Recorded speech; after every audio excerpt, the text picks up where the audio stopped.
congratulations for walking the carpet here at the USC Libraries Scripter Awards. How does it feel for being here tonight? It's a wonderful thing to be here tonight. I mean, every great project starts really with a script, so it's wonderful to celebrate the written word. Now, one of the things that it's a lot of people are talking about, especially for International Movie Awards, is All Quiet on the Western Front.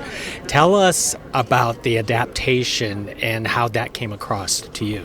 You know, I got that script probably 10 years ago, and then on and off, and then finally really started working on it full time, let's say, after 2017. So it's been a long road, and for me it was a very personal story. You know, my grandfather, was German, fought in World War I, and his first cousin is one of the kids who died in the last few hours of the war, just like the events of the movie. And it was a very personal story for me. But again, it all started with a really good script that then really had the courage in a director to find that visceral version that I had seen all those years ago when I first got the script. And it really is, it's the film that I wanted plus. Mm-hmm.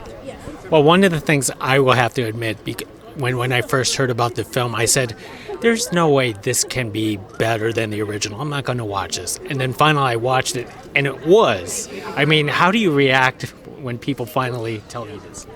Well, I would not say that it is supposed to be compared to the original or even better, or it's certainly different. It's a retelling. It's not a remake for me. It never was a remake. Also, it's a very different focus. There's more of a focus on the last few days of the war. You know, in the original story, they obviously went back home, and it stretched over quite a few years of the conflict.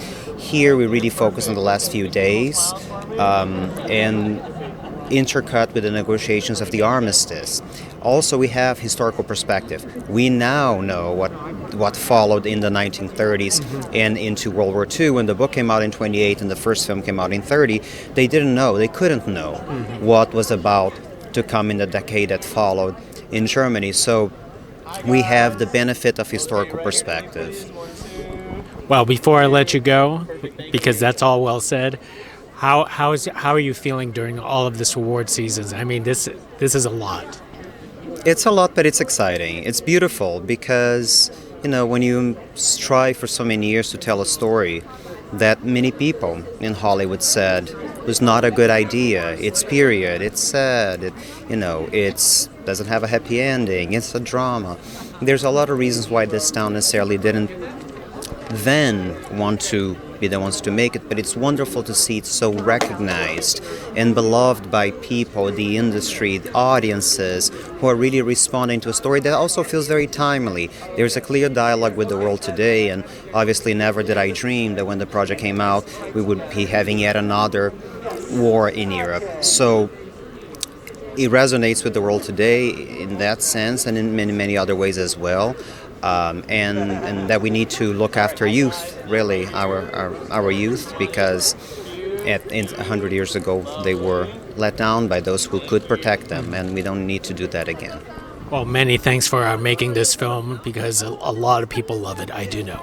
It's a pleasure, and again, this is for me just the recognition of the peers, of those who inspired me, of those who believed in me, of those who I looked to be inspired when I was starting out, all those years in Brazil when I was a child. So it's just wonderful to have your peers say, good job. Well, good job. Thank you. Thank you. Appreciate it. Thank you very much.